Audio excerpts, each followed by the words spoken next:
غزوہ خیبر محرم 7 ہجری میں مسلمانوں اور یہودیوں کے درمیان جنگ ہوئی جس میں مسلمان فتح یاب ہوئے۔ خیبر یہودیوں کا مرکز تھا جو مدینہ سے 150 کلومیٹر عرب کے شمال مغرب میں تھا، جہاں سے وہ دوسرے یہودی قبائل کے ساتھ مسلمانوں کے خلاف سازشیں کیا کرتے تھے۔ چنانچہ مسلمانوں نے اس مسئلے کو ختم کرنے کے لیے یہ جنگ شروع کی۔ پس منظر: خیبر کا علاقہ بالخصوص اس کے کئی قلعے یہودی فوجی طاقت کے مرکز تھے، جو ہمیشہ مسلمانوں کے لیے خطرہ بنے رہے اور مسلمانوں کے خلاف کئی سازشوں میں شریک رہے۔ ان سازشوں میں غزوہ خندق اور غزوہ احد کے دوران یہودیوں کی کارروائیاں شامل ہیں۔ اس کے علاوہ خیبر کے یہود نے قبیلہ بنی نذیر کو بھی پناہ دی تھی، جو مسلمانوں کے ساتھ سازش اور جنگ میں ملوث رہے تھے۔ خیبر مدینہ منورہ سے 60 میل کے فاصلے پر واقع یہودیوں کا ایک بڑا شہر تھا۔ یہودی سازش کرتے تھے جس کی وجہ سے آپ صلی اللہ علیہ وآلہ وسلم نے ان پر حملہ کر کے قلعہ خیبر فتح کر لیا۔ یہاں کی زمینوں کی پیداوار کا نصف حصہ اسلامی حکومت کی طرف آیا۔ یہودیوں کے تعلقات بنو قریظہ کے ساتھ بھی تھے، جنہوں نے غزوہ خندق میں مسلمانوں سے عہد شکنی کرتے ہوئے انہیں سخت مشکل سے دوچار کر دیا تھا۔ خیبر والوں نے فدق کے یہودیوں کے علاوہ نجد کے قبیلہ بنی غطفان کے ساتھ بھی مسلمانوں کے خلاف معاہدے کیے تھے۔ محرم 7 ہجری میں حضرت محمد صلی اللہ علیہ وآلہ وسلم 1600 کی فوج کے ساتھ، جن میں سے 100 سے کچھ زائد گھڑ سوار تھے، خیبر کی طرف جنگ کی نیت سے روانہ ہوئے اور 5 چھوٹے قلعے فتح کرنے کے بعد قلعہ خیبر کا محاصرہ کر لیا، جو دشمنوں کا سب سے بڑا اور اہم قلعہ تھا۔ یہ قلعہ ایک نسبتاً اونچی پہاڑوں پر بنا ہوا تھا اور اس کا دفاع بھی بہت مضبوط تھا۔ جنگ: یہودیوں نے عورتیں اور بچے ایک قلعے میں اور ساز و سامان دوسرے قلعے میں رکھ دیا اور ہر قلعے پر تیر انداز تعینات کر دیے، جو قلعے میں داخل ہونے کی کوشش پر تیروں کی بارش کر دیتے تھے۔ مسلمانوں نے پہلے 5 قلعوں کو ایک ایک کر کے فتح کیا، جس میں 50 مجاہدین زخمی اور ایک شہید ہوئے۔ یہودی رات کی تاریکی میں ایک سے دوسرے قلعے تک اپنا مال و اسباب اور لوگوں کو منتقل کرتے رہے۔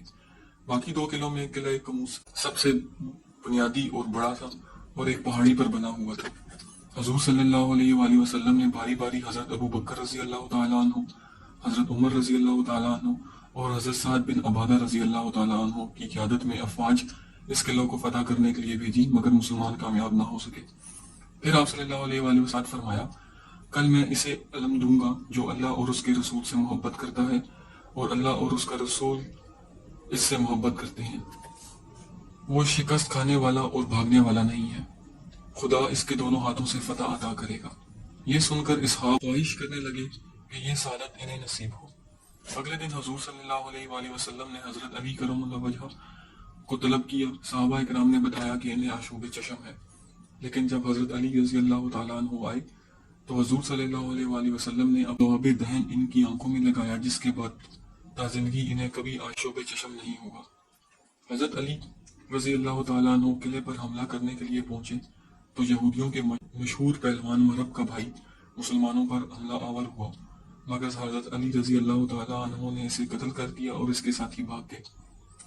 اس کے بعد مرحب رجس پڑتا ہوا میدان میں اترا۔ اس نے زرع بختر اور خود پہنا ہوا تھا۔ اس کے ساتھ ایک زبردست لڑائی کے دوران حضرت علی رضی اللہ تعالیٰ عنہ نے اس کے سر پہ تلوار کا ایک ایسا وار کیا کہ اس کا خود اور سر درمیان سے 2 ٹکڑے ہو گیا۔ اس کی ہلاکت پر خوف زدہ ہو کر اس کے ساتھی بھاگ کر قلعہ میں پناہ گزین ہو گئے۔ حضرت علی رضی اللہ تعالیٰ عنہ نے قلعے کا دروازہ جو 20 آدمی کھولتے تھے اکھاڑ لیا اور اسے قلعے کے دروازے کے سامنے والی خندق پر رکھ دیا تاکہ افواج گھڑ سواروں سمیت قلعے میں داخل ہو سکیں۔ اس فتح میں یہودی ہلاک ہوئے اور قلعہ فتح ہو گیا۔ پیش منظر: اس جنگ سے مسلمانوں کو ایک حد تک یہودیوں کی گھناؤنی سازشوں سے نجات مل گئی اور انہیں معاشی فائدے بھی حاصل ہوئے۔ اسی جنگ کے بعد بنو نذیر کی ایک یہودی عورت جس کا نام زینب تھا، اس نے حضور صلی اللہ علیہ وآلہ وسلم کو گوشت پیش کیا جس میں زہر ملا ہوا تھا۔ حضور صلی اللہ علیہ وآلہ وسلم نے اسے یہ محسوس ہونے پر تھوک دیا کہ اس میں زہر ہے، مگر ان کے ایک صحابی بشر بن برا آپ صلی اللہ علیہ وآلہ وسلم کے ساتھ کھانے میں شریک تھے، شہید ہو گئے۔ آپ صلی اللہ علیہ وسلم نے حسب عادت اپنا بدلہ تو نہیں لیا، لیکن حضرت بشر رضی اللہ تعالیٰ عنہ کی شہادت کے بدلے میں اس عورت کو قتل کرا دیا گیا۔ ایک صحابی کی روایت کے مطابق بستر وفات پر حضور صلی اللہ علیہ وآلہ وسلم نے فرمایا تھا، ان کی بیماری اس زہر کا اثر ہے جو خیبر میں دیا گیا تھا۔ مسلمانوں کو اس جنگ سے بھاری تعداد میں جنگی ہتھیار ملے، جن سے مسلمانوں کی طاقت بڑھ گئی۔